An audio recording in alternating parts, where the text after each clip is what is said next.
বিসমিল্লাহির রহমানির রহিম। অনেকদিন পরে মাঠে আসলাম, দীর্ঘ 2 থেকে 3 মাস পরে। মাঠে পরিস্থিতি খুবই ভয়াবহ অবস্থায় আছে। ক্রিজ যেগুলো ভালো পাওয়ার কথাগুলো পাইনি।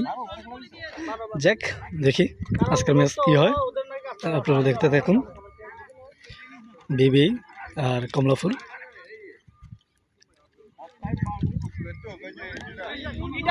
এই আমাদের বড় ভাই, কি অবস্থা ভাই? অনেকদিন পরে খেলাতে এসে কি? হ্যাঁ, অনেক শুরু করবো ভাবছিলাম, কিন্তু বিভিন্ন সমস্যা, প্রাকৃতিক দুর্যোগের কারণে সম্ভব হয় নাই। এখন যখন অনেকদিন পরে ভাই বেড়াতে নিয়ে মাঠে নামছি, তো ঠিক আছে। যেহেতু অনেকদিন সবাই খেলার বাইরে, এটা একটা টেস্টও বলা যায় যে অনেকদিন পর যেহেতু নামছি, আর ওরা আমাদের পূর্ব প্রতিপক্ষ। দেখা যাক, আমাদের জন্য সবাই শুভকামনা জানাবেন। ধন্যবাদ সবাইকে। ঠিক আছে। ওই যে আমাদের দুইজন দর্শক দেখছেন, সেটা রিল্যাক্স মোডে আছে। দেখে মনে হবে সাউথ আফ্রিকার মাঠে বসে বসে খেলা উপভোগ করতেছে।